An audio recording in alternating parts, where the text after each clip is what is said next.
Hey there, folks. I'm Mark, in affiliation with Spectrum Pulse, and it's the Harry Styles album bomb week, because it's Billboard Breakdown. I don't remember. You know, with album bombs these days, I think you just gotta take them as they come, especially when I've already reviewed the album on my main channel before, and especially when it's a project like Harry's House, where there's simply a limit just on how much I can say about it. It did have a considerably bigger impact than I was initially expecting on the Hot 100, but given how unstable the charts have felt in 2022, where it's been tough to find dominant hits of any stripe outside of album bombs, I guess we gotta take what we can get here? Well, let's start off with the top 10, where to nobody's surprise, as it was, by Harry Styles rode the album bomb momentum back to number 1, although you can tell that the song might be showing some signs of weakness. Radio seems to have peaked, it lost the top spot on sales, and that streaming boost is not guaranteed to last. And that means First Class by Jack Harlow is in prime position to take back that top spot from number 2. It's just consistently strong in every channel and on a real radio run right about now. Then we got Wait For You by Future featuring Thames and Drake rebounding to number 3, and I'm a bit surprised with this one. Yeah, streaming is consistently solid, but it's been slow to pick up more radio, and it's not like this is much of a sales force. This might be highlighting just how big the margin is between the top 2 and, well, everything else. Speaking of which, we got the first of 3 more Harry Styles songs in the top 10 thanks to the streaming, with Late Night Talking at number 4, followed by the surging About Damn Time by Lizzo up to number 5. I mean, it's built to be a hit, it's got major sales presence and airplay momentum. If the streaming was actually worth a damn, it would be even higher. It overtook Heat Waves by Glass Animals at number 6, which you can tell is slowly on its way out with the losses across the board, as seems to be the case for Big Energy by Lotto, Mariah Carey, and DJ Khaled at number 7, where it might have better radio, but it seems increasingly unsteady as that's all it really has. Then we got 2 more Harry Styles songs, with Music for a Sushi Restaurant at number 8 and Matilda at number 9, but to round things out, Mi Porto Bonito by Bad Bunny and Chencho Corleone is now in the top 10, mostly because Bad Bunny's streaming has remained remarkably robust and this song got the video, and that seems to be enough for him at this point, amazingly enough. But before we dig into a little more of that, we've got our losers and dropouts, where in the latter category, the only songs really worth noting are Doing This by Luke Combs comfortably getting to the year-end list for 2022, and The Motto by Tiesto and Ava Max likely not. Good. Now, as expected, the losers are mostly from the Kendrick Lamar album bomb last week. N95 at 20, Die Hard with Blast and Amanda Reifer at 41, Silent Hill with Kodak Black at 49, Rich Spirit at 61, Father Time with Sampha at 73, Count Me Out at 78, United in Grief at 79, Savior with Baby Keem and Sam Dew at 92, and We Cry Together with Taylor Page at 97. But outside of that, well, Dua Lipa by Jack Harlow continues to fall at 76, as does Thought You Should Know by Morgan Wallen at 62. He also took a bit of a hit for You Proof down to 26, not complaining about that. And Provenza by Karol G slipped a bit to 45. What I want to highlight, though, is the one Bad Bunny loss with 2016 at 98, because it's one of the 17 songs from Bad Bunny on the Hot 100 right now, and they're all remarkably stable. I knew he was popular stateside, but the fact that he's had the most staying power out of any album bomb the past 5 or 6 weeks right now, that's legit impressive. Now on to the returns and gains. I gotta admit, I'm not entirely surprised by what happened here. Starting off in the former category with Hate Our Love by Queen Naija and Big Sean back again at 100. But that song's not really the story, given that a lot of the album bombs have kind of been cannibalizing each other, outside of Bad Bunny, and the songs that have maintained industry support, normally thanks to the radio, have stuck around, and that means a bunch of country songs came right back, like Whiskey on You by Nate Smith at 93, She Likes It by Russell Dickerson and Jake Scott at 90, and Circles Around This Town by Maren Morris at 88. And when we go to our gains, Well, okay, outside of Hold My Hand by Lady Gaga getting a boost to 86 thanks to the Top Gun movie picking up a lot of attention, and Me or Some by Nardo Wick, Lil Baby, and Future back at 81 thanks to more residual radio than you might otherwise expect, the rest are just more country songs. If I Was a Cowboy by Miranda Lambert up to 75, Slow Down Summer by Thomas Rhett at 66, Fall in Love by Bailey Zimmerman up big to 65, and in a great surprise, Something in the Orange by Zach Bryan up big to 42.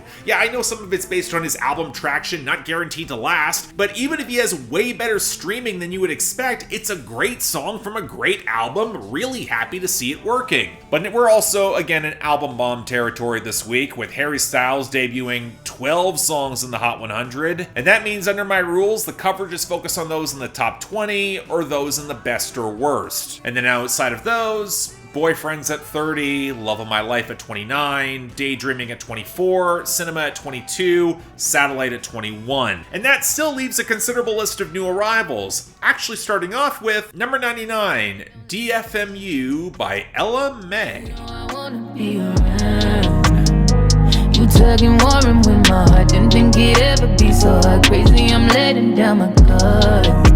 Honest question, how many of you even knew that Ella May put out her sophomore album? I mean, I knew. I made the mistake of actually having some expectations for it and that woefully underserved. And you'll hear more about that when I cover that project and On the Pulse in the next episode. But this is reportedly that big comeback single, and I mean, it's mostly fine. The creaking sandy percussion off the bass and the faded piano in the background off a vocal lead where the production never ceases to annoy me. It seems like a patch mid to high frequencies is just louder than it should be, and it sounds really clumsy, attempting and failing to create a sense of intimacy. And while Ella May is trying to make something work with the cautious warnings of a potential partner to not fuck her up, given how she wants to throw herself into this fantastical love, I can't be the only one who finds this just really bland everywhere else. I've heard R&B songs in this lane executed with a lot more charisma, tension, lyrical flair, and intensity. I mean, it's not bad,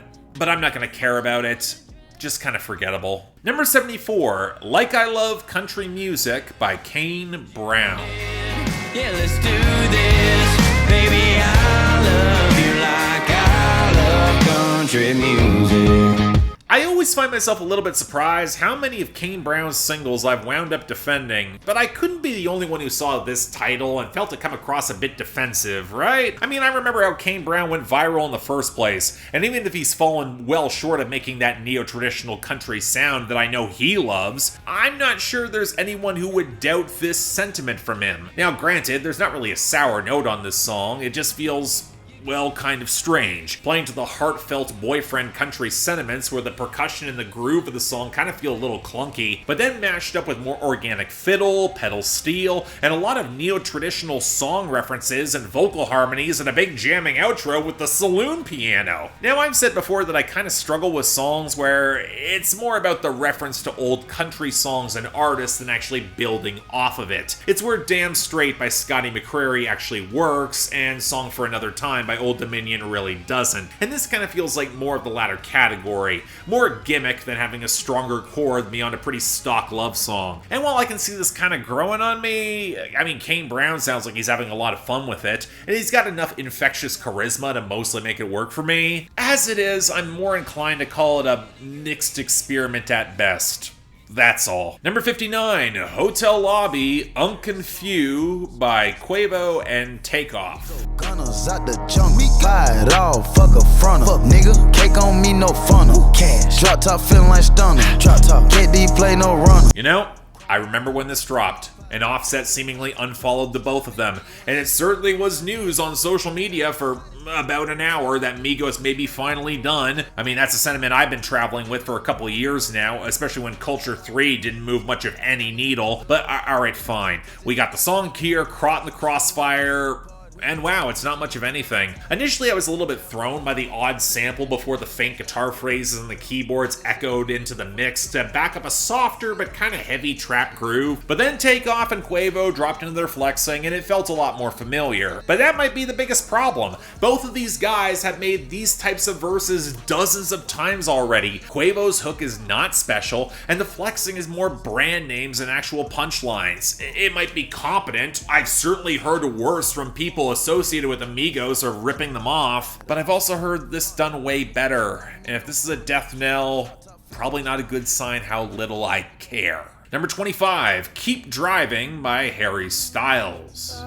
We held darkness and withheld clouds. I would ask, should we just keep driving? And so we start off the Harry Styles section with one of the most innocuous songs on the album, but one that never also fails to annoy the hell out of me. The guitar line that either sounds seedy as all hell or can't pay off any snarl or crescendo off the padded percussion and hand claps, Harry Styles sounding narcotized, and the lyrics rambling through food and then a free association pileup of imagery on the bridge that seems to imply some darkness, but ultimately falls back into the sentiment of whatever, keep on driving. And now I've realized I've got a very limited tolerance for songs in this specific niche, normally ones that actually have some power, move beyond just free association, have a bit more going on beyond the surface, whereas this sounds airless, privileged, and lazy. Precisely the last thing I want to hear from Harry Styles. Bad song. Next. Number 15, Grape Juice by Harry Styles.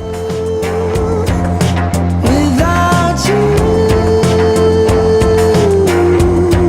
Okay, this had potential. It had a little ragged, scratchy smolder to open things up, and then we get the piano touches off that steady thrum of bass with the touches of liquid guitar rollick and horns around some drums that actually sound pretty decent. Shame that Harry Styles himself doesn't sound interested in anything here, buried halfway behind a lot of gauzy filters on the verses as he ambles through musings about drinking expensive wine and a girl that he might like to share it with. I mean, I think my issue with this one is that it doesn't really have a lot of texture. It's very sedentary, and I wish Harry sounds like he cared a lot more. Pretty much gonna be a running theme of these songs, but otherwise, I mean, I get it. I just wish there was a little more to it. Number 14, Little Freak by Harry Styles. Your delicate point of view, I was thinking about you.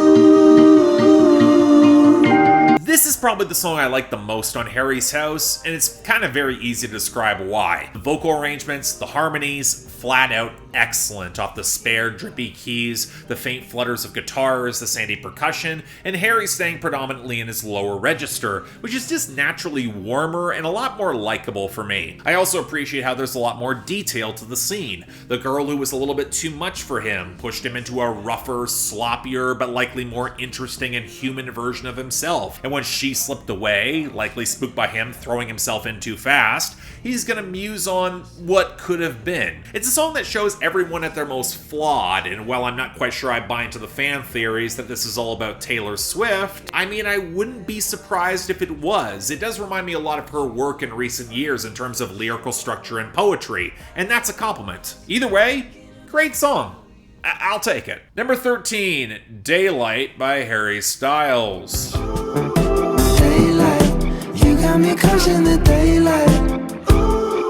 Okay, quick side note here. I've seen enough British panel shows to remember the time when James Corden was at least somewhat tolerable, but my god, everything about his presence tied to Harry Styles and this song makes way too much sense in the worst way. It's cloying, antiseptic, and a good vocal arrangement can't get me around the feeling that this is yacht rock by way of Glass Animals, especially with that ugly vocal sample, and despite the poor attempt at a post-chorus drop in any of that fuzz guitar. Beyond that, I mean, it's a yearning love song where Harry Styles sounds about as bored of the song as I am, where the passing references to cocaine and dipping this girl in honey makes any horny edge still feel totally lifeless. And the video utterly sucks. Next. Number 9, Matilda by Harry Styles. Party full of everyone you know. Not invite your family cause they never showed you love. Don't have to be sorry for leaving and growing up. This is the a song that's widely held as one of the big standouts of the project, and I get why. It's an acoustic ballad all about a girl whose family didn't treat her well, and though she's putting on a brave face, it still stings, and he wants to be there for her. Coupled with a good vocal arrangement, especially on the hook, a well-chosen Interpol reference, some nice piano and cello on the bridge, and perhaps the one place where Harry Styles' falsetto doesn't annoy me, it's a genuinely sweet and specific moment that I wish this album delivered more consistently. So, yeah, still, really good song. Unlike number 8, Music for a Sushi Restaurant by Harry Styles. Alright, let's rip the band-aid off right out of the gate.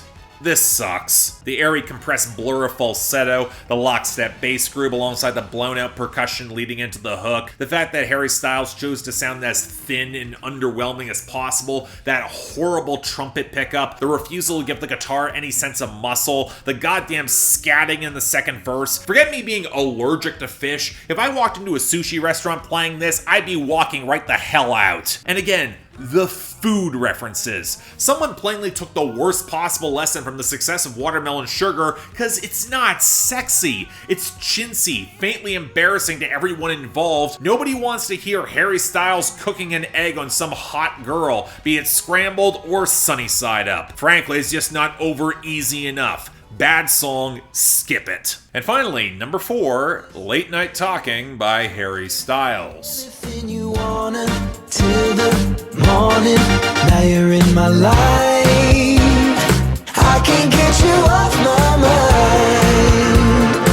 Okay, no jokes. I literally forgot this song before covering it here, despite being the top entry, and I'm not sure anyone could blame me. The half-assed psychedelia off the weedy guitars, the weak falsetto, the weird air of cheapness that bleeds through no matter how many overdubs there are, the entire song feels very flat and inert, lacking a proper change-up to make it remotely interesting. I mean, it's not like the content's doing much. It's supposed to be kind of cutesy with late-night chats that bleed into long days or he can't forget about this person, but the song doesn't feel warm or intimate to cultivate more of that vibe. It just feels kind of canned and commercial. I mean, it's not terrible, but it's not going to be memorable either.